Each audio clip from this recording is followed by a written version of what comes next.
আসসালামু আলাইকুম রহমতুল্লাহি ওবরকাতুহু। সম্মানিত দর্শক, রাজনীতিতে -2 ফর্মুলা বহুদিনের পুরনো। আমরা সেই ৮০ দশক থেকেই শুনে আসছি, মূলত এরশাদ জামানাতে। খালেদা জিয়া ভালো নন, শেখ হাসিনাও ভালো নন। আওয়ামী লীগ এবং বিএনপি দুটোই দুর্নীতিবাজদের দল। এই দুটি দলের যে প্রতিষ্ঠাতা বঙ্গবন্ধু শেখ মুজিবুর রহমান এবং শহীদ প্রেসিডেন্ট জিয়াউর রহমান, কৌশলগত কারণে আওয়ামী লীগ এবং বিএনপির যারা জাতশত্রু তারা এই দুজনকে কলঙ্কিত করেন না। কিন্তু পরবর্তীতে দ্বিতীয় স্তরে গিয়ে যে সকল নেতৃবৃন্দ রয়েছেন তাদের বিরুদ্ধে এই দুটো পরিবার, বঙ্গবন্ধু পরিবার এবং জিয়া পরিবার, এই দুটো পরিবারের বিরুদ্ধে এবং এই দলের যারা শীর্ষ নেতৃবৃন্দ রয়েছেন তাদেরকে কেন্দ্র করে সেই ৮০ দশক থেকে আজ পর্যন্ত যে ক্রমাগত দেশি এবং বিদেশি চক্রান্ত চলছে তা অতীতের যে কোনো সময়ের চাইতে এখন বেড়ে গেছে। ১/১১ সেই কুখ্যাত দিনগুলো এবং -2 থিওরির সেই সময়ের প্রেক্ষাপট, যার নির্মমতায় শেখ হাসিনা এবং বেগম জিয়াকে জেলে যেতে হয়েছিল এবং যে নিদারুণ দুঃখ, কষ্ট, বেদনা, জুলুম, অত্যাচার এবং নির্যাতন এ দলের শীর্ষ নেতাদের উপর করা হয়েছিল, যা আবার নতুন করে শুরু করার ইঙ্গিত পাওয়া যাচ্ছে। ইতিমধ্যে আওয়ামী লীগের নেতৃবৃন্দ যারা আছেন তাদের বিরাট অংশ পলাতক, দেশের ভিতরে পলাতক, দেশের বাইরে পলাতক। এরপর ছাত্রলীগ, যুবলীগ, স্বেচ্ছাসেবক লীগ থেকে শুরু করে আসলে সরেয়া উচ্চারণ করার, আওয়ামী লীগের সরেয়া উচ্চারণ করার মতো অবস্থা এখন নেই। ফলে আওয়ামী লীগ অটো যে ভোটগুলো করেছিল, অটো পাশের যে ব্যবস্থা করেছিল, অটো নির্বাচনের যে ব্যবস্থা করেছিল, ঠিক সেইভাবে তাদের যে নাম আওয়ামী লীগ এটি অটোমেটিক্যালি স্বয়ংক্রিয়ভাবে বাংলাদেশ থেকে মাইনাস হয়ে গেছে। তো আওয়ামী লীগ মাইনাস হয়ে যাওয়ার পর বড় দল হিসেবে থাকে বিএনপি। এখন এই বিপ্লব পরবর্তী সময় রাতারাতি বিএনপিকে আক্রমণ করাটা খুব সহজ বিষয় ছিল না, কিন্তু ইদানিংকালে যেটা মনে হচ্ছে বিএনপির যারা প্রতিপক্ষ, যারা বিএনপিকে বঞ্চিত করলেই ক্ষমতায় আসতে পারে, ক্ষমতায় টিকতে পারে, থাকতে পারে, তারা বুঝে গেছে যে বিএনপিকে যদি মাইনাস না করা যায় তাহলে তাদের অস্তিত্ব থাকবে না। ২ নম্বর হলো যে বিএনপিকে মাইনাস করার জন্য যে শব্দমালা, ম্যাটিকুলার যে শব্দটি ব্যবহৃত হচ্ছে, অর্থাৎ অঙ্ক কষে কষে পূর্ব পরিকল্পনা অনুযায়ী এই দলটিকে কি করে অমাবস্যার বা অমানিসার ঘোর অন্ধকারে ফেলা যায়।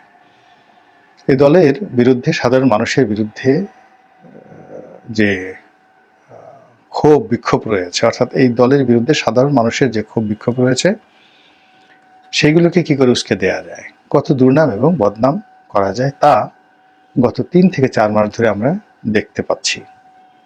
আমার কাছে মনে হচ্ছে যে এই মুহূর্তে আওয়ামী লীগ যদিও পালিয়ে আছে, তারা সামাজিক মাধ্যমে, সোশ্যাল মিডিয়াতে সবচেয়ে বেশি অ্যাক্টিভ, ইভেন বেটার দেন জামাত। একটা সময় জামাতকে এই লাইনে কিংবদন্তি মাস্টার বলা হতো। তারা আন্ডারওয়ার্ল্ডে থাকা সত্ত্বেও গণমাধ্যমগুলোতে তাদের কোনো জায়গা ছিল না, কিন্তু সামাজিক মাধ্যমগুলোতে তাদের রাজত্ব ছিল কিংবদন্তির মতো, অনেকটা মুকুটহীন সম্রাটের মতো। জামাতের বাঁশের কেল্লা, আরও অনেক নামে নামে যে সকল পেজ, যে সকল ব্লগ রয়েছে, সেখানে তারা চমৎকারভাবে আওয়ামী লীগের ১২টা বাজানোর জন্য যা যা করা দরকার করতে পেরেছে, কিন্তু সে তুলনায় বিএনপি কখনো করতে পারেনি। তো জামাতের সেই যে সামাজিক মাধ্যম কেন্দ্রিক তৎপরতা, সেটাকে মোকাবেলা করার জন্য প্রায় ২০,০০০ কর্মীর একটা বিশাল সাইবার বাহিনী, সাইবার যোদ্ধা তৈরি করে এসেছিল আওয়ামী লীগ ক্ষমতায় থাকাকালীন অবস্থায়। যখন আওয়ামী লীগ ক্ষমতায় ছিল, এই সাইবার বাহিনীর যে দাপট এরা আমরা টের পাইনি, কিন্তু এখন বোঝা যাচ্ছে যে যেখানে জামাত, যেখানে বিএনপি, যেখানে ইউনূস, সেখানে অটোমেটিক্যালি আওয়ামী লীগের সাইবার বাহিনী এতটা আক্রমণাত্মক ভঙ্গিতে তারা সামাজিক মাধ্যমগুলোতে তোলপাড় শুরু করছে, যা ইতিপূর্বে জামাতও পারেনি। ফলে কি হলো, আওয়ামী লীগ দেশ থেকে বিতাড়িত থাকা সত্ত্বেও কেবলমাত্র সামাজিক মাধ্যমে তাদের তৎপরতার কারণে এই দলটিকে আলোচনার বাইরে রাখা যাচ্ছে না, কোনো অবস্থাতে আলোচনার বাইরে রাখা যাচ্ছে না। ফলে এই দলের অনেক ক্ষুদ্র ক্ষুদ্র বিষয়, অনেক ছোট ছোট বিষয় যেগুলো একেবারে নিতান্ত হাস্যকর, এবং যে বিষয়গুলো কথা বলতে গেলে সাধারণ মানুষের কাছে আমরা বিরূপ সমালোচনার শিকার হই।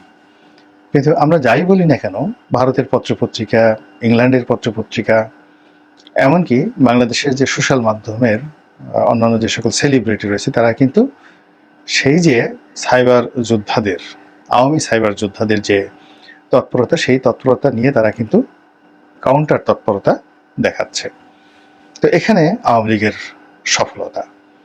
এখন সেই সফলতা নিয়ে তারা কি আগামীতে ক্ষমতায় আসতে পারবে কি পারবে না, রাজনীতিতে পুনর্বাসিত হতে পারবে কি পারবে না, সেটা পরের বিষয়। কিন্তু দ্বিতীয় যে বিষয়টি, সেটা হলো আওয়ামী লীগের অবর্তমানে বিএনপির যে সুখ স্বপ্ন হওয়ার কথা ছিল, সেটি হচ্ছে না।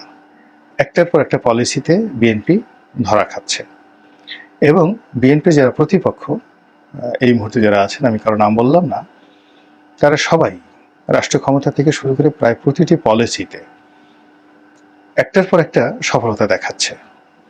বিএনপির মধ্যে বিভেদ তৈরি করা হচ্ছে, বিসংবাদ তৈরি করা হচ্ছে, বিভিন্ন লোককে বিভিন্ন পদ পদবি দেওয়ার প্রলোভন দেওয়া হয়েছে, এবং অনেক ইতিমধ্যে বেশ কিছু পদ পদবি দেওয়া হয়েছে আমলাদের মধ্যে, পুলিশের মধ্যে, রাজনীতিবিদদের মধ্যে, এবং যাদেরকে সরকারি পদ পদবি দেওয়া হয়েছে তারা আলটিমেটলি বিএনপির বিরুদ্ধে চলে গেছে, নিউট্রাল হয়ে গেছে এবং সরকারের অনুগত হয়ে গেছে। এখন সরকার যদি সারা বাংলাদেশে ইউনিয়ন পরিষদগুলোতে এই বিএনপির বাছা বাছা নেতাদেরকে প্রশাসক নিয়োগ করে, পৌরসভাতে করে, সিটি কর্পোরেশনে করে, আলটিমেটলি বিএনপির 80% যে ক্ষমতা, সেই ক্ষমতা কমে যাবে।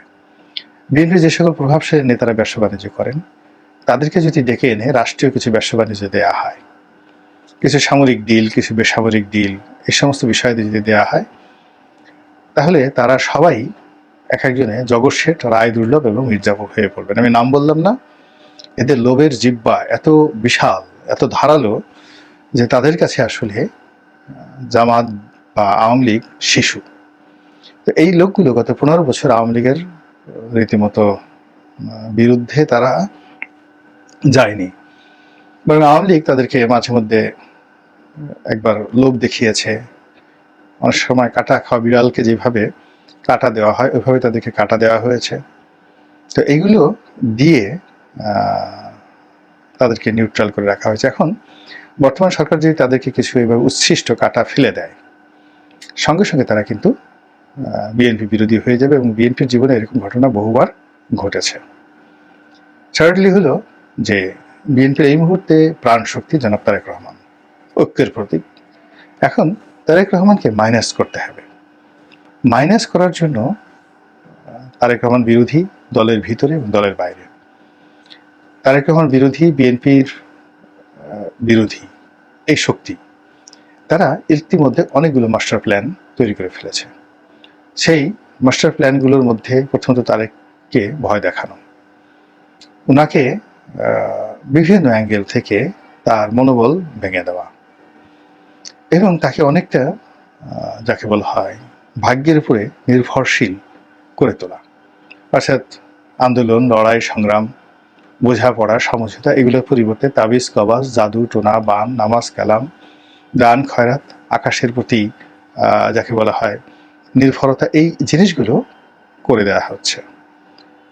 এরপর হলো যে বাংলাদেশ থেকে তাকে যত বেশি দূরে রাখা যায় সেটা করা হচ্ছে।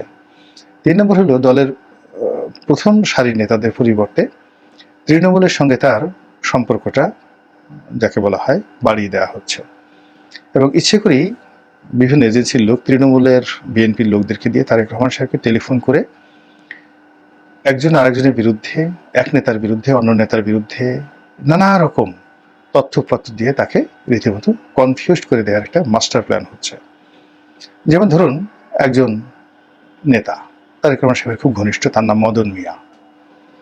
এখন মদন মিয়ার এলাকা থেকে, তারপরে শেষে তার আশেপাশের যাকে বলা হয় এলাকা থেকে, বা তার প্রতিদ্বন্দ্বী যে সকল শীর্ষ নেতা রয়েছে, সবাইকে গোয়েন্দা সংস্থাগুলো ব্যবহার করে তারেক রহমান সাহেবকে এমনভাবে বোঝানো হলো যে মদন মিয়া যে কাজ করছে সে আপনার সর্বনাশ করতেছে, একদিন 2 দিন 3 দিন এইভাবে কনফিউশন তৈরি করতে করতে এই গত 6-7 মাসে, মানে গত 15 বছর যেটা বিএনপির জীবনে ঘটেনি, আওয়ামী লীগ শত চেষ্টা করে যে ভুল বুঝাবুঝিগুলো তৈরি করতে পারেনি, গত 6-7 মাসে দলের শীর্ষ পর্যায়ের, মধ্যম পর্যায়ের এবং যাকে বলা হয় তৃতীয় সারির, এখানে সর্বোচ্চ সারি বলতে ধরুন প্রেসিডিয়াম, তারপরে প্রেসিডিয়ামের বাইরে ধরুন কার্যনির্বাহী কমিটি, কেন্দ্রীয় কমিটির সাংগঠনিক যে পদগুলো সেগুলো, আর থার্ড রো যদি ধরি যারা সংসদ সদস্য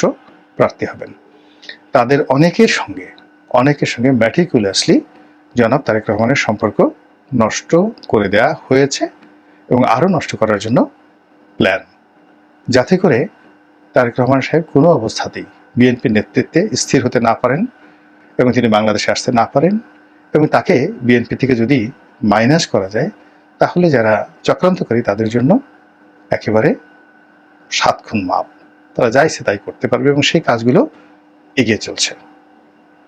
আশা করি বিএনপির যারা শীর্ষ নেতৃবৃন্দ রয়েছেন তারা বিষয়টি বুঝবেন এবং সে অনুযায়ী ব্যবস্থা নেওয়ার চেষ্টা করবেন।